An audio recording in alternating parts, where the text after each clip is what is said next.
Bonsoir Essar. Bonsoir Tom. Alors Essar, nous arrivons au site numéro 60, Touron, et nous sommes le lundi 8 avril. Alors, on a eu un petit peu de contretemps parce que vous avez voyagé et puis vous avez été très Oui, fatigué par le voyage. Et c'est depuis la région parisienne que vous nous parlez parce que vous êtes en France actuellement. Vous allez profiter de l'occasion pour diffuser de l'information concernant la Syrie. Ça sera l'occasion de rencontrer des gens qui tout à fait. malheureusement n'ont pas toutes les informations de ce qui se passe en Syrie pour Mm, avoir une bonne idée de ce qui s'y passe, vraiment. Tout à fait. Tout à fait. Alors, je vais aborder le CITREP et évidemment, on va toujours aborder ce CITREP au préalable en parlant de la situation des Palestiniens. En Palestine. Voilà, Mm, et oui. aussi parce que vous m'avez appris, on en parle malheureusement très peu, mais c'est une catastrophe de ce qui se passe au Yémen. Voilà, je vous laisse la parole Mm, pour nous donner toutes ces informations. Tout à fait. Alors, bon, moi je voudrais saluer tous les Palestiniens qui continuent avec beaucoup de détermination en fait ces marches pour le retour tous les vendredis, mais aussi la marche sur le front de mer tous les lundis. Et malgré les attaques et les exactions de l'armée sioniste, les attaques aux balles vives, La balle aux réelle, oui. balles réelles. Oui, malgré donc il y a un nombre important de blessés, de morts. Il y a eu 10 blessés dans cette marche cette semaine. Ça ne fait qu'augmenter la détermination des Palestiniens qui n'arrêtent pas, qui disent et qui redisent que de toute façon, l'occupant israélien doit partir et qu'il faut qu'ils reprennent leur terre et leur pays en main. Donc voilà, ça c'est donc je les salue. Je voudrais dire que aussi l'ennemi sioniste, en fait, n'arrête pas d'augmenter l'ensemble des exactions, non seulement contre la population qui va manifester, mais aussi des violations de domicile, des arrestations d'enfants, des arrestations dans les écoles. Je voudrais signaler aussi le fait qu'il y ait eu comment dire, des exactions contre les prisonniers. Les prisonniers sont attaqués par la police sous n'importe quel prétexte. Ils sont maltraités. Ils ont mis en place aussi en fait, les sionistes ont mis en place des appareils de brouillage et des appareils qui leur font mal Ah, aussi bien aux oreilles, etc. Mais en plus, ils sont interdits de visite, ils n'ont pas la possibilité de parler à leur famille, alors que partout dans les prisons, il y a quand même la possibilité de téléphoner à sa famille, la possibilité de visite. Mais les prisonniers n'ont pas, les prisonniers en palestinien dans les geôles israéliennes n'ont pas ce privilège. Il y a un très mauvais traitement dans toutes les prisons, mais en particulier dans la prison de Naqab, en fait, hein, où même les prisonniers ne sont même pas traités médicalement. Aussi, quand ils en ont besoin, ils les laissent pratiquement mourir à petit feu dans ces prisons. Il y a un nombre important d'enfants aussi dans ces prisons et de femmes. d'accord. Donc, les prisonniers ont décidé d'entamer le combat pour la dignité.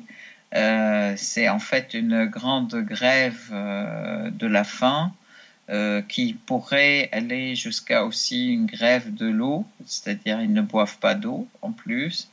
Ah,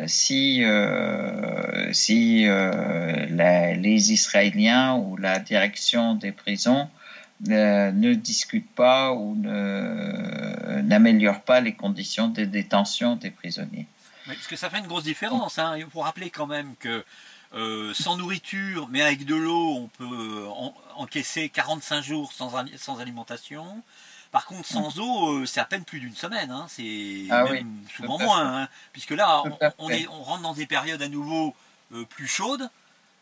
Donc, d'ici une semaine, sans eau, c'est cuit. Hein. Donc, Tout à fait. Tout à fait. Alors, donc, c'est vraiment très, très important et c'est une grande grève qu'ils entament. Jusqu'à ce soir, ils étaient pas. Il y avait apparemment une discussion qui se faisait avec la direction des prisons, mais si cette discussion n'aboutit pas, je crois que la grève commencera dès demain. Alors là-dessus, je voudrais quand même passer un petit peu sur la campagne électorale de Netanyahou qui est soutenue par Trump. Alors, ça, complètement, oui. Avant que vous abordiez ce sujet-là, parce que c'est important, puisque c'est en relation avec les Palestiniens, il faut noter quand même la réaction de l'Afrique du Sud, qui vient implicitement de condamner l'attitude d'Israël par rapport aux Palestiniens, par rapport au meurtre de Palestiniens, en particulier à Gaza. Et l'Afrique du Sud a décidé de rétrograder sa représentation diplomatique à un simple bureau de liaison. Ce qui est une décision diplomatique particulièrement sévère. Hein. Oui, ce qui est très important. Et puis là, je voudrais les saluer aussi pour ce soutien important aux Palestiniens et à leur lutte, en fait. Hein. C'est quelque chose, et j'espère que ça sera suivi par beaucoup d'États et beaucoup de pays. Je sais que, par exemple, un pays comme la Malaisie n'est pas loin de pouvoir les rejoindre dans ce combat aussi, puisque les déclarations du président de la Malaisie, c'était clairement contre l'État d'Israël et il disait clairement que de toute façon, le seul État avec lequel il n'aura jamais de représentation, c'est Israël, effectivement.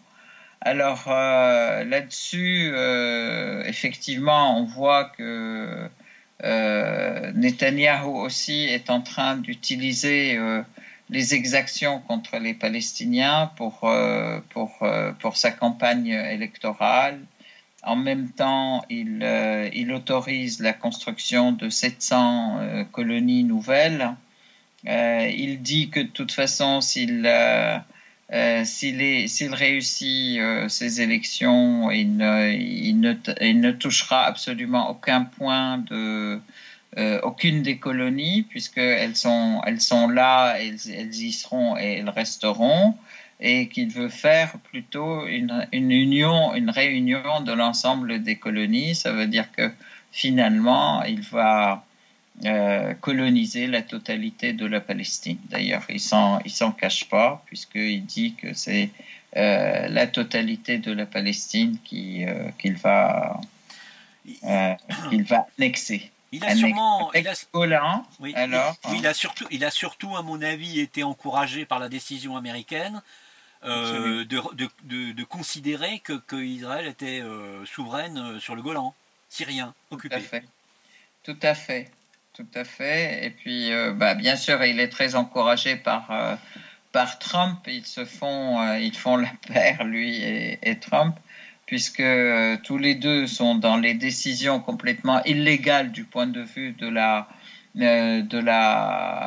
la charte des Nations Unies et des décisions, mais en fait, peu importe, ils excellent. Trump veut annexer le Golan à Israël, alors qu'il n'a absolument aucun droit et il n'est rien. De toute façon, sa décision, elle est complètement nulle et non avenue. C'est du pipeau. Il veut aussi est-ce que Israël garde l'ensemble des colonies. Et voilà. Bon, donc ce sont des valeurs qui n'ont, ce sont des décisions qui n'ont absolument aucune valeur, mais ils font de ces décisions une véritable propagande pour les élections, pour que d'une part Netanyahou soit élu. Je rappelle que les élections ont lieu mardi, demain, en fait, hein, Oui. et que en fait par cette propagande, en fait, il espère gagner et il fait des promesses donc à la population israélienne. Et d'ailleurs, il dit clairement que s'il est élu, il ne touchera pas du tout à ces colonies, et puis c'est un droit, etc., sachant que c'est complètement contraire à toutes les décisions de l'ONU. Que en plus ils veulent aussi annexer le Golan. Il le dit aussi après la décision de Trump, en fait, de lui offrir le Golan. Et en même temps, Israël entame une grande campagne de violence et puis de violation de tous les droits par rapport aux Palestiniens, puisque dans la ville d'Hébron, ils se sont attaqués aux écoles,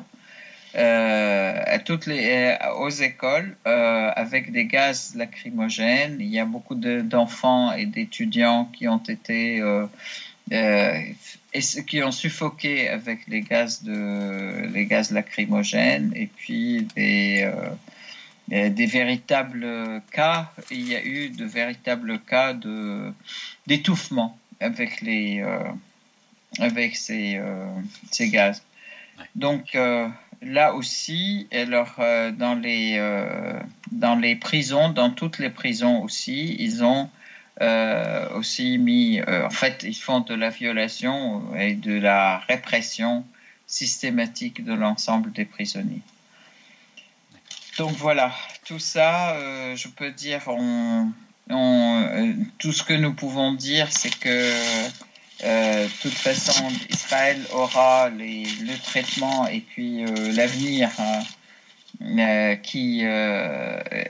que lui cache en fait la justice, et puis la justice internationale d'un côté, ou la justice des peuples, de la lutte du peuple palestinien, qui continue qui est de plus en plus déterminé à lutter jusqu'à la libération totale de son pays, d'un côté. De l'autre côté, aidé par l'axe de la résistance, qui s'est aguerri dans 8 ans de guerre contre le terrorisme en Syrie, en Irak. Je peux dire que aujourd'hui l'axe de la résistance soutient résolument la lutte du peuple palestinien, et ceci lui donne aussi beaucoup de force, oui, et de détermination. Oui. Absolument. Alors d'un autre côté, du côté du Golan syrien, qui est du Golan, qui est aussi une partie intégrante de la Syrie, où les habitants du Golan continuent à résister et luttent depuis 67, donc depuis l'occupation du Golan, contre tous les événements d'israélisation, d'intégration à l'état d'occupation, et donc la distribution de cartes d'identité israéliennes à la population, et il lutte aussi contre toute intégration à l'État d'Israël, continue à affirmer que de toute façon, quelle que soit la durée de l'occupation, le Golan est syrien et restera syrien, et que l'occupant partira, quelle que soit la durée à laquelle il est resté. Oui. Donc il y a eu, face à la décision de Trump, il y a eu des rassemblements de soutien ou d'abord déjà des rassemblements au sein du Golan qui affirmaient dans toutes les villes du Golan occupées, qui affirment le caractère syrien, je peux dire, du Golan et que il retournera à la Syrie de toute manière et que c'est imminent. D'un côté, de l'autre côté, dans toutes les villes et villages syriens, il y a eu des rassemblements de solidarité avec les habitants du Golan et des rassemblements qui affirment aussi le fait que le Golan est syrien et le restera et sa libération est imminente. Je peux dire qu'il y a eu des rassemblements, il y a eu des conférences, il y a eu des manifestations, etc. Et il est clair que l'ensemble du peuple syrien est déterminé aussi à récupérer le Golan et l'État syrien aussi, dans toutes ses expressions politiques officielles et officieuses, n'a pas arrêté d'affirmer le caractère syrien du Golan et la nécessité et l'ultime nécessité de son retour à la Syrie et de sa libération. Donc, le Golan... Alors, Essar, parce que vous allez certainement finir par faire un lien direct avec ce qui se passe en Syrie directement, oui. Et je ne veux pas vous interrompre cependant, mais je souhaiterais que vous parliez de la situation au Yémen, face à la poursuite des crimes commis par l'Arabie Saoudite contre ce pays, puisque si Israël commet des actes ignobles contre les Palestiniens, il y a aussi des actes ignobles des Saoudiens contre les Yéménites. Alors, vous avez des informations de très grande importance et qui viennent d'arriver. Donc, oui, tout à fait. Les bombardements, je pourrais dire quand même, les bombardements saoudiens au Yémen n'ont pas cessé depuis 3 ans, depuis 2015, donc, et jusqu'à présent. Maintenant, on rentre dans la 4e année de cette agression absolument incroyable, de ces crimes contre l'humanité et ces crimes contre les civils essentiellement, menés par l'Arabie Saoudite contre le peuple du Yémen, qui refuse la tutelle saoudienne et qui tient à son indépendance. Alors, effectivement, les bombardements visent essentiellement des sites civils, c'est-à-dire des écoles, des salles de mariage, des salles de condoléances, des rassemblements d'étudiants, des rassemblements d'élèves ou des écoles, des hôpitaux. Ça s'est encore produit dernièrement. Hier, un grand massacre a été commis hier, puisqu'ils ont bombardé. Les Saoudiens ont bombardé une partie civile, des écoles carrément, des écoles dans le Yémen. Et il y a plus de 100 morts en fait directement et beaucoup plus de blessés. Donc en fait, en toute impunité et en toute comme ça. Je tiens quand même à dire que le Mossad israélien, participe de manière très énergique et très présente dans les bombardements saoudiens contre les Yémen. Et donc, ils font vraiment des catastrophes, quoi. Ils s'en vantent. Malheureusement. Voilà, donc c'est vrai que la situation est assez catastrophique au Yémen. D'ailleurs, les rapports des Nations Unies n'arrêtent pas de condamner justement toutes ces pratiques saoudiennes au Yémen. Je rappelle quand même qu'il y a un an, il y avait un rapport qui voulait condamner l'Arabie saoudite pour le fait qu'il vise effectivement particulièrement des civils et des enfants essentiellement. Bon, malheureusement, ça a été enlevé aussi. Ce rapport a été enlevé pour, comment dire, on pense que l'Arabie saoudite donne de l'argent systématiquement pour que tous ces crimes soient passés sous silence à nouveau, et puis malgré le fait qu'ils en aient parlé longuement. Donc, voilà. Alors, évidemment, malheureusement, évidemment, la Syrie est l'objet également, mais cette fois de la part des terroristes, de bombardements, d'attaques perfides. Vous m'avez signalé, c'était déjà le cas le 21 mars, vous m'avez signalé une attaque terroriste par missile. C'était le cas aussi avec des armes chimiques au nord de Hama, c'est-à-dire en fait au sud de la poche terroriste, la principale poche terroriste d'Idlib. Alors, plusieurs choses là. En fait, ils n'ont pas arrêté puisque c'est depuis cette zone d'apaisement qui est à Idlib. Les terroristes tirent des missiles aussi bien sur Alep. Il y a eu des morts et des blessés sur la ville d'Alep, aussi bien sur les campagnes de Hama. Et il y a systématiquement aussi des morts et des blessés. Hier, bon, là, je parle en général, effectivement, et puis face à ces violations de cet accord d'apaisement qui avait eu lieu le 15 septembre entre... il y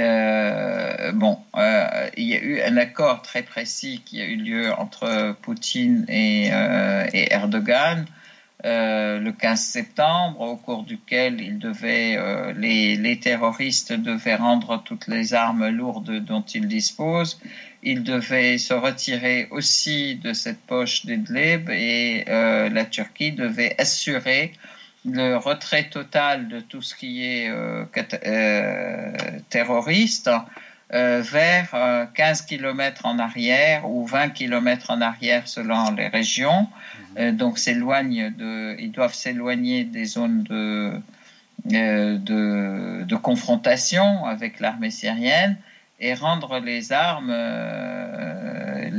lourdes, moyennes et même garder juste une arme légère, et puis qu'ils doivent se retirer progressivement de Idlib. Et normalement, Idlib était remise sous l'autorité de l'État syrien vers la fin décembre de l'année 2018. Bien entendu, la Turquie n'a jamais fait quoi que ce soit de ce travail, bien au contraire. Et là, aujourd'hui, la Russie leur a donné plusieurs délais en reconnaissant que c'était difficile, etc., face aux terroristes. Et là, aujourd'hui, ils continuent. Par contre, la Turquie a continué à donner des armes sophistiquées aux terroristes, à les guider. Je tiens à vous dire aussi que les conseillers français et belges ont débarqué à Idlib pour donner des conseils aux terroristes pour utiliser les armes chimiques contre la population. Ah bah oui, ça a été dénoncé par les Russes. Ça a été dénoncé par les Russes il y a quelques jours. Alors les Français ont nié, la diplomatie française a nié, mais enfin bon, les Russes n'avancent pas des informations sans avoir des preuves. Absolument, et en fait, il y a des photos satellites à l'appui. Je tiens à dire quand même, la France, l'Angleterre et les États-Unis ont soutenu les terroristes. Ils les ont aidés à utiliser le chimique Akhan al-Asal, Akhan Sheikhoun, à Douma, et à chaque fois ils en accusent l'État syrien. Alors que principalement les victimes sont de l'armée syrienne, bizarre. Ce qui a déjà été le cas d'ailleurs, il me semble bien, puisque les Russes ayant dénoncé les préparations d'attaques chimiques à Idlib, Ouais, la préparation ayant été éventée par les Russes, probablement que l'attaque chimique qui a eu lieu au nord de Rama a été une vengeance, hein, puisqu'on a eu des informations comme quoi un nombre de civils importants étaient partis à l'hôpital en urgence avec des difficultés respiratoires. Donc ce serait une attaque à tout la à fait. chlorine, par exemple. Tout à fait. Il y a une attaque qui a été, même là tout récemment, en fait, ils ont utilisé le chlore contre la ville de Mhardé, ou d'une ville qui est dans la banlieue de Mhardé.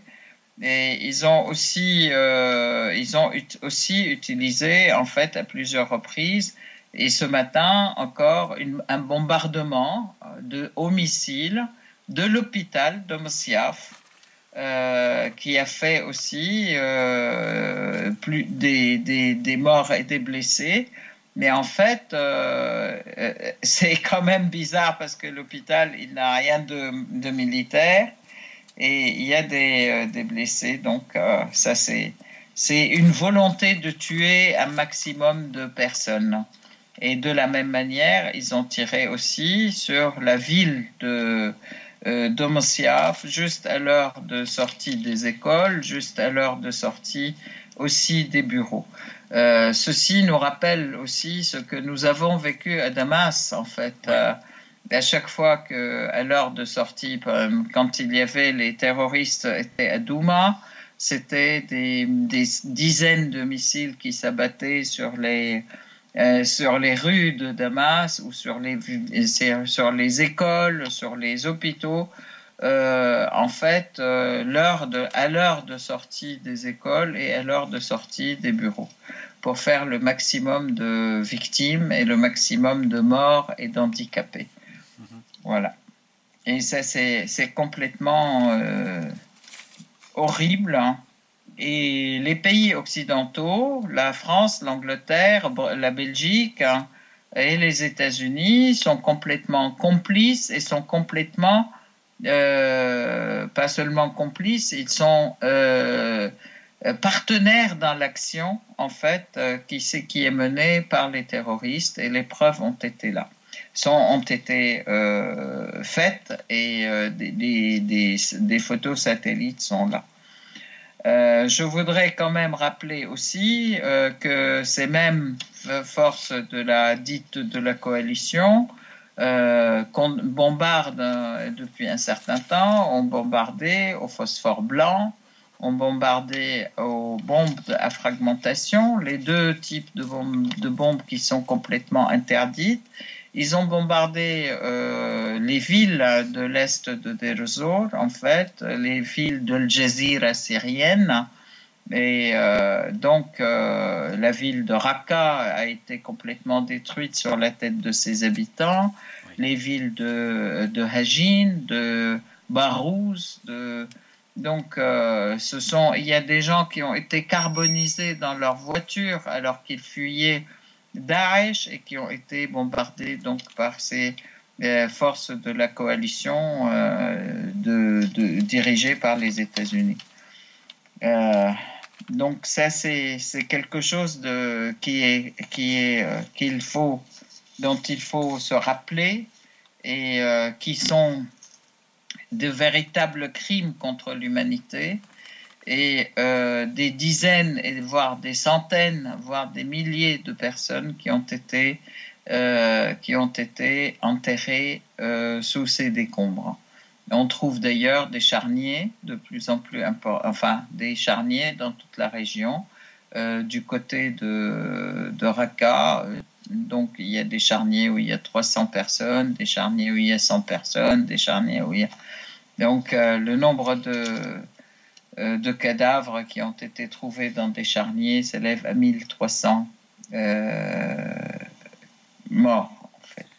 Mais même les victimes civiles de la ville de Raqqa, qui sont morts sous les décombres, n'ont toujours pas eu droit à une sépulture. C'est-à-dire que les Américains qui étaient censés diriger entre guillemets la région n'ont pas fait le moindre effort pour déblayer ces gravats, récupérer les corps et leur offrir une sépulture digne de ce nom.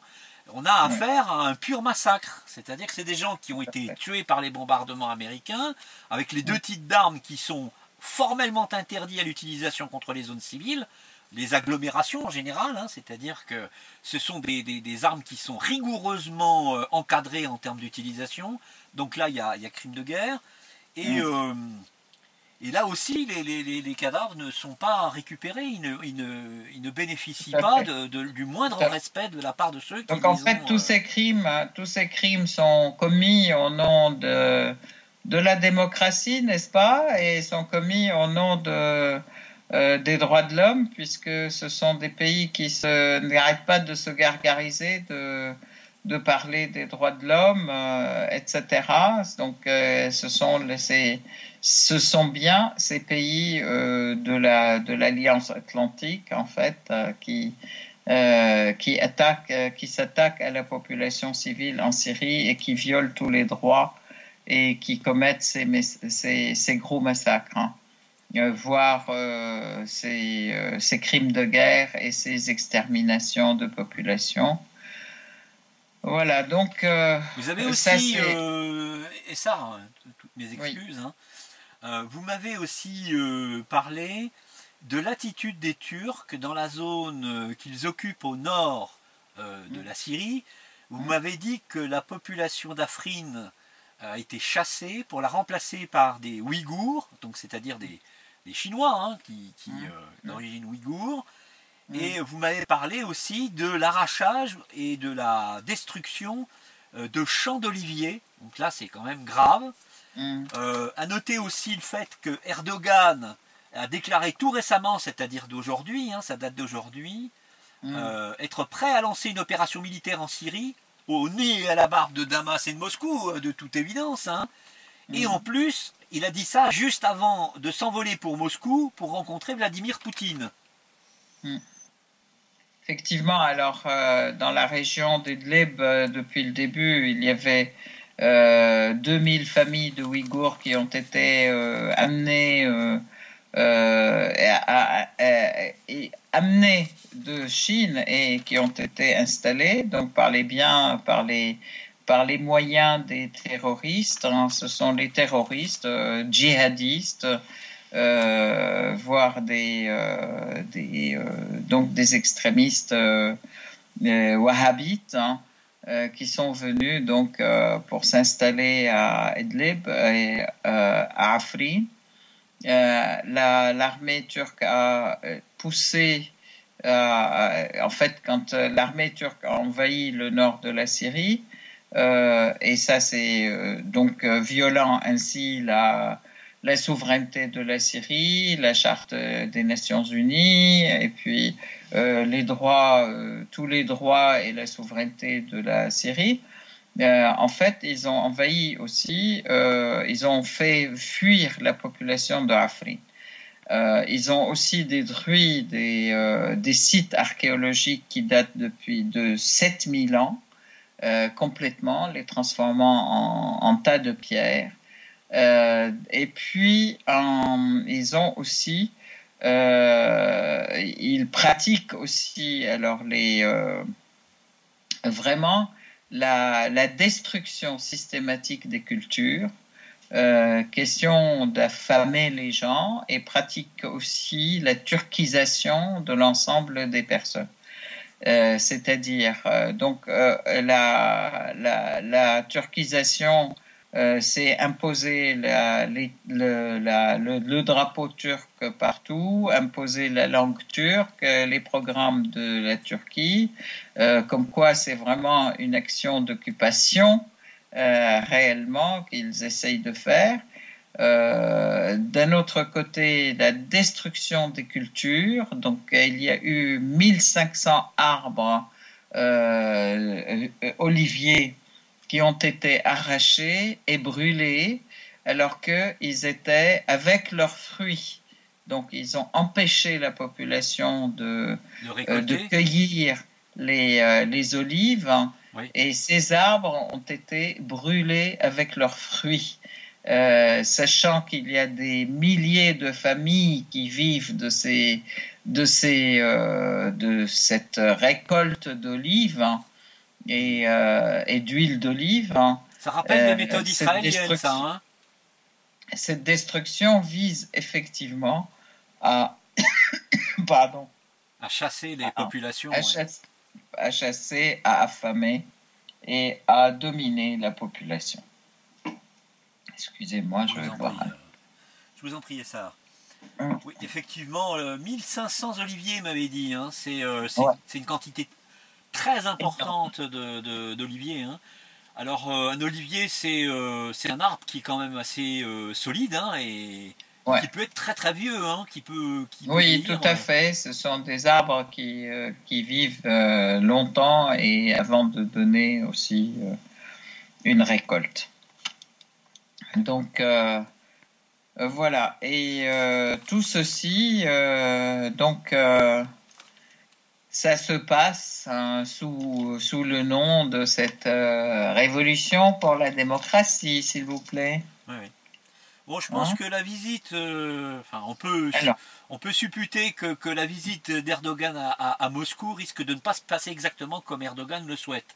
Parce qu'il y a déjà des contretemps, de multiples contretemps de l'action de la Turquie vis-à-vis des terroristes.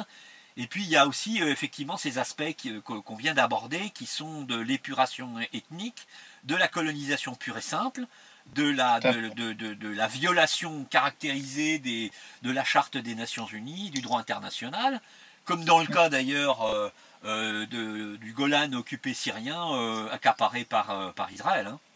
Oui, tout à fait. Je pense que de toute façon, en fait, ça ne fait qu'augmenter la détermination à la fois de la population syrienne que de l'État syrien. Je tiens à dire quand même que la Syrie a triomphé et comment dire, c'est une grande victoire quand même qui est réalisée par la Syrie et ses alliés de mettre en échec le plan américain de destruction de la région. D'abord destruction de la Syrie et le plan américain ou voire occidental, je peux dire, puisque les Américains se dirigent la coalition atlantique, hein, et les Atlantiques, les pays de l'OTAN participent avec les États-Unis dans cette sale besogne. La coalition US en particulier, hein, qui bombarde au phosphore blanc. Elle est toujours en train de bombarder. Et puis, tout ceci contre la population en Syrie. Bon, je voudrais dire quand même que les Américains étaient très, en colère du fait que la Syrie ait gagné jusqu'à présent et a mis en échec le plan américain, ce qui fait qu'ils sont en train de mettre des sanctions après sanctions. Oui. Donc, une série de sanctions, nouvelles sanctions. Je n'aime pas le mot sanctions parce que c'est une question de blocus économique, en fait. Ils mettent en place un blocus économique contre la Syrie qui a été mis en avant. Et depuis la victoire militaire, ce blocus économique a été renforcé contre la Syrie, donc visant des compagnies, des personnes, etc., mais aussi toute personne ou compagnie qui pourrait participer à la reconstruction de la Syrie, mais aussi vise nos alliés, les alliés de la Syrie, donc l'Iran, qui a été à nouveau en fait l'objet de blocus économique encore plus radical, je veux dire plus fort, oui. donc parce que c'est l'allié de la Syrie. La Russie a été aussi mise sous blocus pour pas mal de choses aussi, économiques, hein. Et donc, une interdiction, en fait, de traiter avec la Syrie ou pour la reconstruction en Syrie. Mais en fait, je voudrais dire que tout ceci ne fait que augmenter la détermination de tous ces pays, en fait, qui subissent ça, qui subissent ces blocus économiques, hein, leur détermination à lutter, un, contre le terrorisme, deux, contre les sanctions économiques, ou les dites sanctions, entre guillemets, sanctions économiques, et la lutte aussi, et ils se donnent la main pour le développement, pour la reconstruction, pour le développement scientifique, etc. À ce titre-là, je pourrais dire qu'il y a eu plus de 11 contrats et 11 accords qui ont touché des domaines différents, qui ont été signés entre l'Iran, l'Irak, la Syrie, justement pour une coopération technique, militaire, scientifique et une coopération de lutte contre le terrorisme et une coopération de lutte aussi contre le blocus économique. Alors justement, et ça, avant de vous laisser terminer avec la situation des réfugiés, qui est un peu complexe, mais parce que là il nous reste 4 minutes à peine. Vous parliez des sanctions par rapport à l'Iran en particulier. Les USA viennent en particulier Donald Trump vient d'inscrire le corps des gardiens de la révolution islamique iranien sur la liste des organisations terroristes en réponse. La terroristes reconnus comme tels aux États-Unis, voilà. Terroristes comme voilà.